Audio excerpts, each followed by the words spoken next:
Iran is preparing to charge fees for ships passing the Strait of Hormuz, a route that carries roughly 1/5 of global oil trade. This is Omni View, episode 156. Iranian officials have begun steps to impose fees on vessels transiting the strait.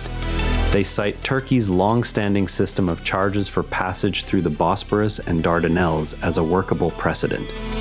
The strait links the Persian Gulf to the open ocean and remains a vital corridor for oil tankers and other commercial shipping. Nikkei Asia reports the development as part of Iran's effort to generate revenue and assert control over a critical choke point. Regional analysts note that any fee system would require coordination with Oman, which shares the strait's southern shore.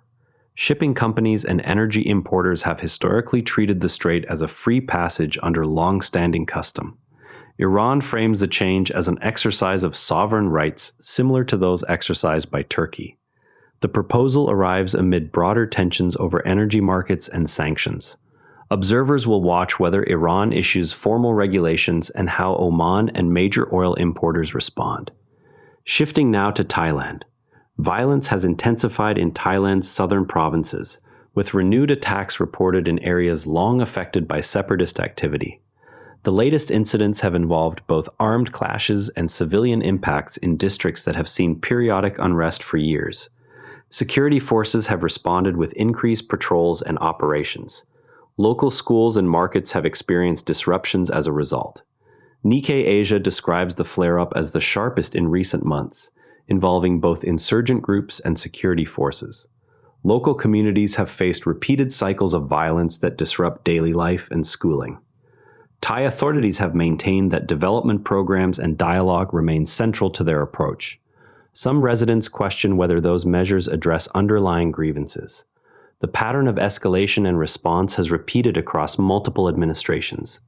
International observers continue to monitor the human cost in the affected border regions. The government's next security and dialogue steps will be tracked by regional monitors. Next, a dispute in international sports governance. UEFA has initiated criminal proceedings against FIFA and its president Gianni Infantino over a failed plan to sell stakes in the World Cup. The action centers on governance questions surrounding the proposed commercial arrangement. European football officials have described the plan as contrary to established agreements. FIFA has not yet issued a detailed public response to the filing. The BBC reports that UEFA views the attempted sale as a breach of governance rules that harmed European football interests. FIFA maintains that its commercial decisions fall within its global mandate. European football bodies argue that the move protects the sport's traditional structures. FIFA frames its actions as necessary modernization. The dispute highlights differing views on how revenue from major tournaments should be allocated and controlled. UEFA's position rests on the claim that FIFA's commercial plans violated agreements that protect the integrity and revenue flows of European leagues and clubs. FIFA's position rests on the claim that it holds sole authority over the World Cup's commercial rights and that legal challenges from regional bodies undermine the sport's global unity. Courts will determine whether the case proceeds to formal hearings. In South Africa, domestic sugar producers are set to receive support through higher import duties. South Africa plans to raise the benchmark price used to calculate duties on imported sugar. The adjustment would increase the reference level against which import tariffs are assessed. Local growers, including units linked to Associated British Foods, have pressed for the change over several years. The move targets an industry that has seen declining output amid cheaper overseas supplies. Bloomberg reports the change will increase the cost of imported sugar and thereby support local growers. Industry groups argue the adjustment restores fairness after years of cheap imports. Consumer advocates note that higher duties could raise prices for households and food manufacturers. Domestic producers argue that the benchmark adjustment counters below-cost imports that have reduced local output and employment. Importers and some retailers argue that the higher benchmark will raise input costs across the food chain without addressing underlying productivity issues in local farming. The new benchmark level and its effect on import volumes will be monitored by the industry.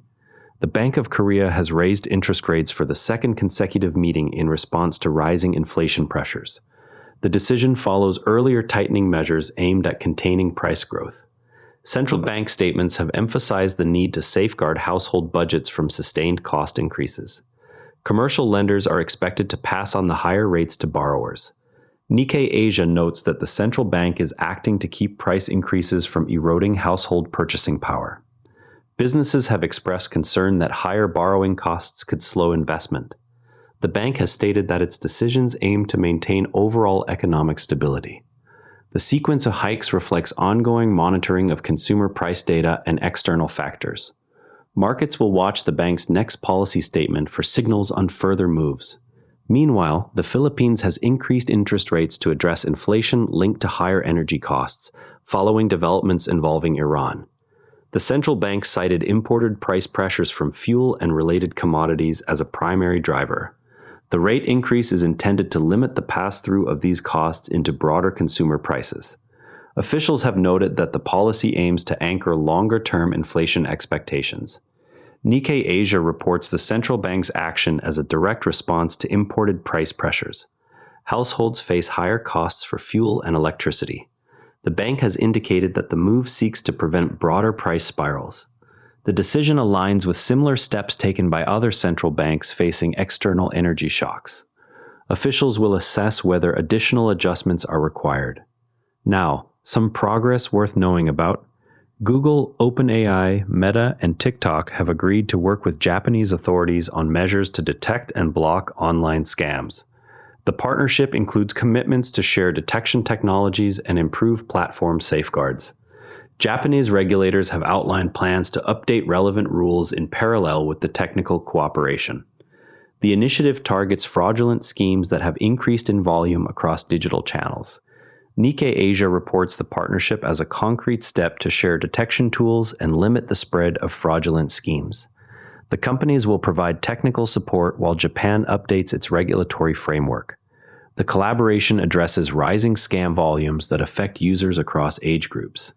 Early discussions have focused on real-time identification of suspicious content and accounts.